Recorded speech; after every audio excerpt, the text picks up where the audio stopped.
Diante do cenário de alerta e emergência pelo qual o país está passando em relação à influenza aviária, a Agência de Defesa Agropecuária da Bahia tem adotado novos procedimentos e tem reforçado também ações de biosseguridade no estado. Vamos saber que medidas são essas na minha conversa de agora ao vivo com a coordenadora de Vigilância Epidemiológica da agência, a Camille Andrade. Camille, boa tarde para você, seja bem-vinda com a gente, tudo bem? Tudo bem, Felipe? Boa tarde. Camille, desde que o caso foi confirmado lá no Sul, quais foram os primeiros passos dados pelo Estado da Bahia em relação ao assunto, as primeiras medidas tomadas, adotadas aí pelo Estado, já pensando em conter ou em mitigar a chance, né, da chegada do vírus aí ao Estado da Bahia? Sim. Imediatamente nós rastreamos o trânsito avícola, então verificamos que não há trânsito do município de foco, tanto de foco comercial como de aves silvestres para a Bahia. Essa foi a nossa primeira medida. E, além disso, reforçamos a vigilância, né? Reforçamos as ações já existentes de visitas à propriedade, reforçando seus critérios de biossegurança. Então, telar muito bem sua propriedade, tanto as telas de segurança externa como dentro do alojamento, a questão de desinfecção de veículos, de uso de EPI, controle de entrada e saída, todas essas instruções já determinadas pelo Ministério da Agricultura e Pecuária. Você, no começo da resposta, falou sobre essa questão de rastrear, né, de monitorar os insumos, produtos, ovos férteis, né, pintainhas vindas de outros estados. A Bahia é um estado muito grande, né, um estado com uma fronteira gigante aí, então é de fato importante, inclusive, monitorar tudo que entra no estado via terrestre, né?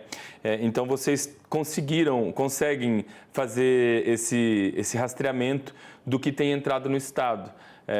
Hoje, por exemplo, o estado da Bahia ele é abastecido por ovos e pintainhas aí de que regiões do país? Então, a principal origem do trânsito interestadual terrestre da Bahia é Espírito Santo. Sergipe também tem um destaque muito grande, mas diversos estados abastecem a nossa avicultura, apesar da base da nossa avicultura, né, 98%, cerca de 98% das aves comercializadas na Bahia são destinadas para a própria Bahia. O trânsito é majoritariamente intraestadual. Bom, é sempre importante a gente aproveitar o espaço, a nossa audiência, para trazer dicas ao produtor. Se o produtor baiano que está nos assistindo hoje, ele perceber qualquer sintomatologia em seus animais, qual procedimento, qual orientação que você pode dar para esse produtor? Sim, muito importante. A orientação é que não maneje as aves e acione imediatamente o serviço veterinário estadual, através da ADAB. Hoje nós temos vários canais de comunicação com a ADAB. Temos o e-mail do Programa Estadual de Sanidade Avícola, pesa@adab.ba.gov.br. Também temos alguns cards, panfletos que nós veiculamos. Esse é um deles.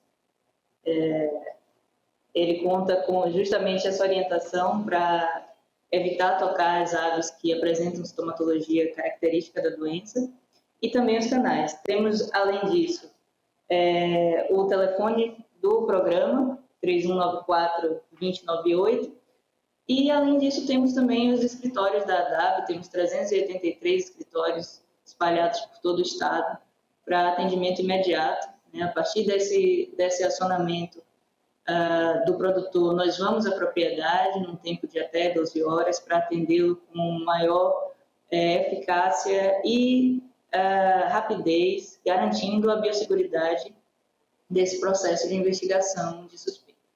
E por falar em biosseguridade, nesse momento a dica vale tanto para pequenos produtores, para quem tem ali quase uma produção de subsistência, mas também para grandes granjas. O momento é de redobrar a atenção aos animais e os cuidados ali, né, as medidas de biosseguridade. É importante nesse momento os produtores reforçarem essas medidas de biosseguridade, né? É essencial, é essencial. Temos as questões, como eu falei anteriormente, cuidado com a tela para evitar o contato com aves migratórias ou a entrada de aves migratórias. Temos a questão, principalmente, de controle de entrada e saída de pessoas no estabelecimento, deve ser restrito e deve ser também registrado, né, para que se tenha um controle maior e até uma facilidade no rastreio em um caso de foco, por exemplo. Bem, e só para a gente finalizar, e também vale esse reforço aqui para o consumidor que está nos assistindo, carne de frango e ovos produzidos na Bahia podem ser consumidos sem nenhuma preocupação, não há risco nenhum para o consumidor, né? Exatamente, exatamente. Não há nenhum risco, vocês podem consumir tranquilamente carne de frango, ovos, desde que sejam principalmente inspecionados pelo Serviço de Inspeção, ou estadual, pela DAB, ou municipal e federal. A inspeção é o que garante essa segurança do alimento que vai para o consumidor. E quero agradecer a gentileza de ter conversado com a gente, colocado para a gente aqui um pouquinho da realidade aí das ações e colocadas em práticas na Bahia. Desejar muito sucesso aí no seu trabalho. Vamos voltar a conversar em breve aí numa nova oportunidade. Muito obrigado. Muito obrigada, Felipe. Valeu, Muito obrigada pela oportunidade. Valeu, até a próxima.